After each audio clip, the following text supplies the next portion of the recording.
Looks like an action group here. Act-up committee. What do you do? The teacher. I felt like some sort of, you know, he was an active sort of person in some sort of way. What do you teach? Yeah, well, obviously children of some age group, you know. I just teach my neighbour.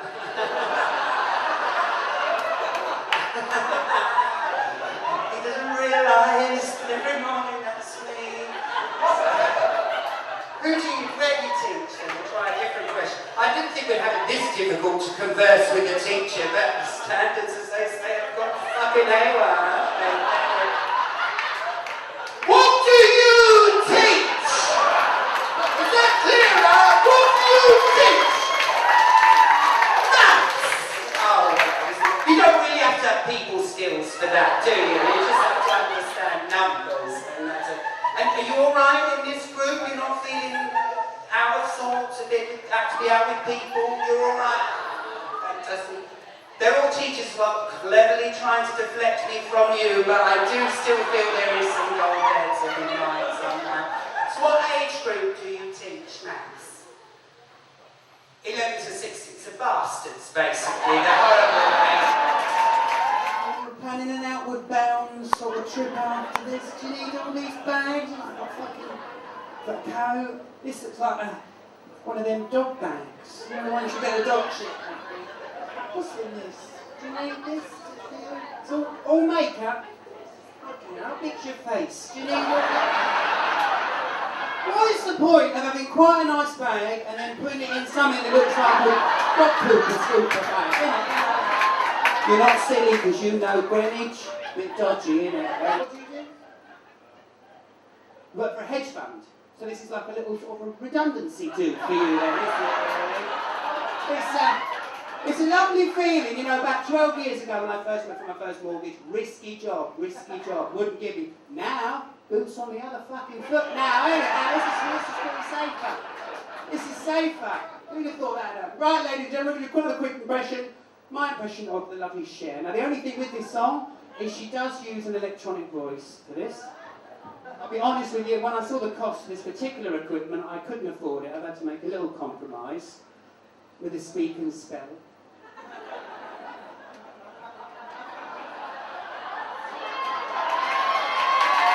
Real McCoy. In fact, I told my nephew this was a red weave for his Christmas, saving a fucking fortune. I worked for 2 weeks, he just thought he was shit at it. Just make sure she's on. She's on. Ladies and gentlemen, my impression of Cher. Thank you very much.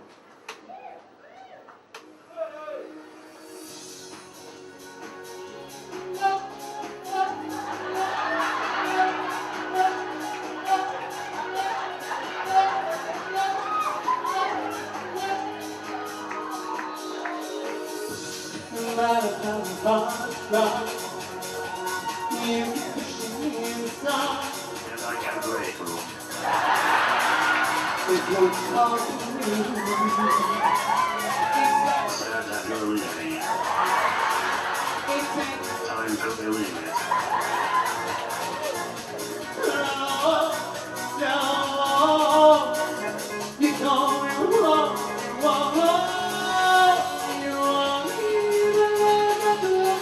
Can you spell desperate?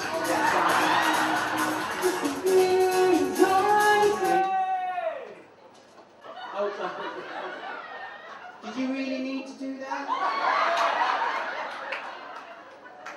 Or are you just thinking you're back at 14 in assembly with a supply teacher taking you and you can't control yourself? Because I ain't no fucking supply teacher. And you're not 14, so shut it, alright?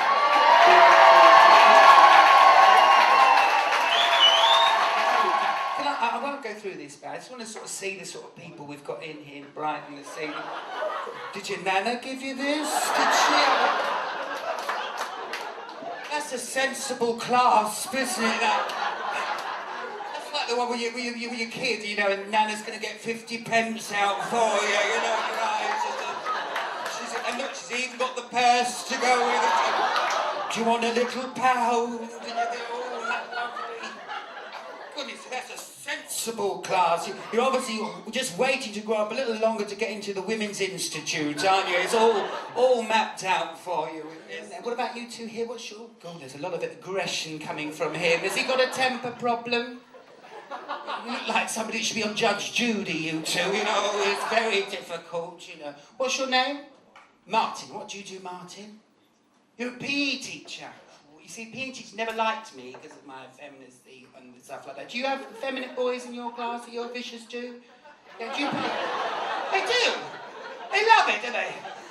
You're the one that sort of gets the best two footballers in the class to pick who they want on their teams, just so you can watch the really weedy kid and the effeminate ones being left at the end looking embarrassed. Do you do that? You're bastards, aren't you, really? They used to do that to me.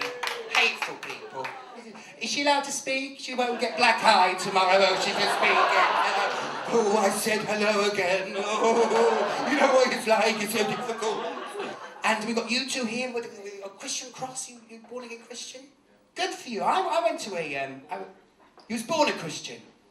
Born and bred a Christian. Fabulous. Now I went to... You don't follow all the rules. So you pick and choose Christian. A bit like me, actually. I have to say there's something in the Bible that I think... sort of inhibit my fun. And then...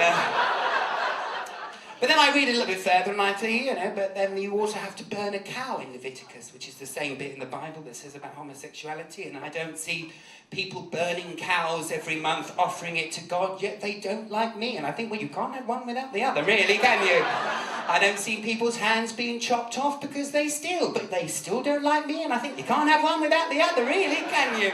Or being stoned for blaspheming, or being a slut. Not that you're a slut, obviously, no. But they can't have one without the other, and it's all in that same book, Leviticus.